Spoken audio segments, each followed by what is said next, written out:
Okay, more fears, excuse me, more fears about Brexit and immigration. It's a massive worry.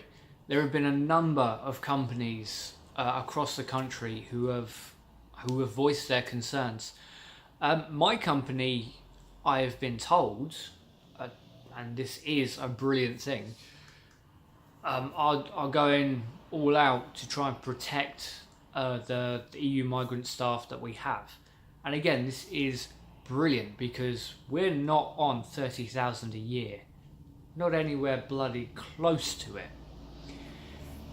So, under Theresa May's Brexit plan, they would get turfed out, point blank, and yet they're labeling it as unskilled work. Now, full disclosure, when I started working in care, I didn't have any qualifications whatsoever. I got all my qualifications, all of my tickets and everything else while working on the job. In fact, during my very first interview, I said to them very, very clearly, I don't know if this is a job I can do, but it's certainly something I want to try. Years later, I'm still working in care. But because you can start the job without any qualifications doesn't mean it's an unskilled job. It's not an easy job, and it's not a job that should be taken for granted. Care work already is de-staffed. We are understaffed and underfunded at every single turn, much like the NHS. The NHS, which will also suffer because nurses aren't on 30,000 a year, and that is a skilled job. Companies are trying to reach out to the Foreign Secretary, who, as of recording this, still hasn't given an interview about the white paper. But it goes one step further than that, because it also affects how British people from the UK are treated in the rest of Europe. Because amazingly, we actually have people who live in Europe. The free man movement works both ways. So nobody knows what they're going to do.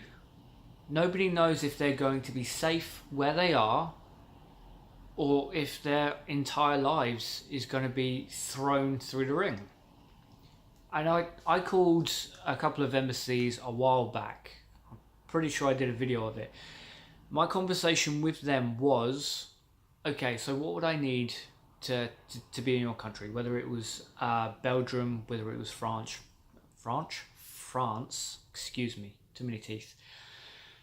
And the answer was exactly the same each time. We honestly don't know, because we don't know what your government is doing. We still haven't had the vote. So the rest of Europe doesn't know what to do. We haven't committed to anything because Theresa May keeps pushing back the vote. And it is infuriating because businesses don't know what to do. People who live here, who have helped this country, don't know what to do. This Prime Minister is the reason for Windrush. And while Amber Rudd took the bullet for that and is now in charge of the DUP, constantly showing how little she actually knows about the DWP, nothing's changed. It's the same attitude. And she even makes a statement on camera saying that we can finally take back control of our borders. Okay, I need to address this because I'm saying this individually to a lot of different people. And I want to say it to as many people at once because I really hate repetition. We have complete control over our borders. Now sink in.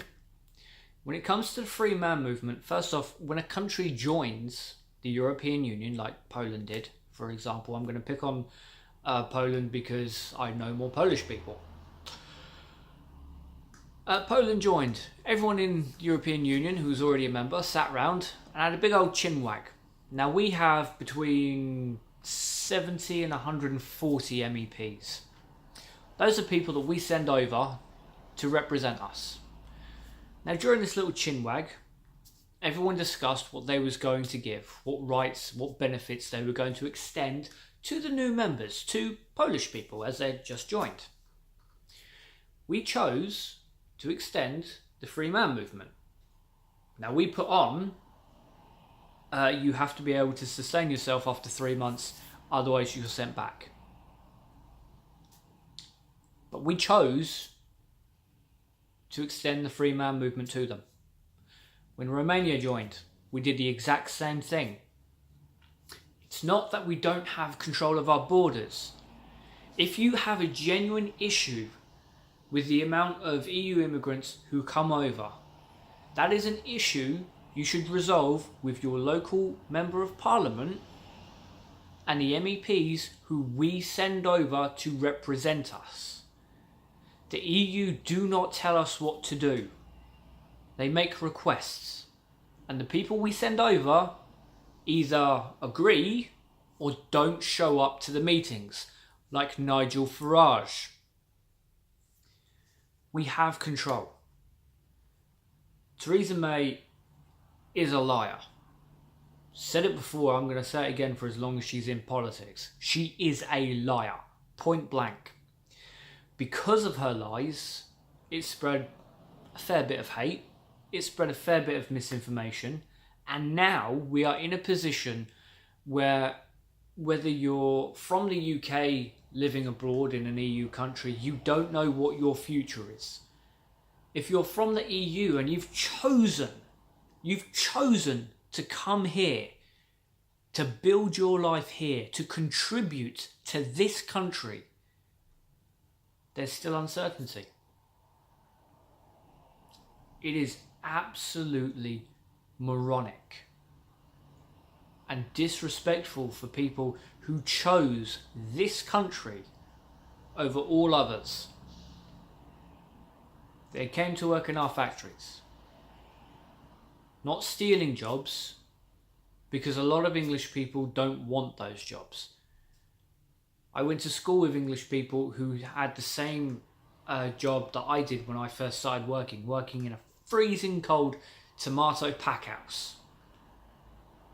I can't name a single person I went to school with that stuck out that job. At least not for more than a couple of months. Well, I don't know, I take that back, but the guy was French born. So, does that count?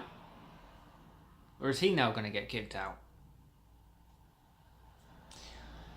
This immigration policy is an absolute disaster, and it is an insult to the people who decided to choose our country to build their lives and benefit our country. But Theresa May can't admit to her mistakes. And I honestly don't know if it can be fixed so late, keeping her in power.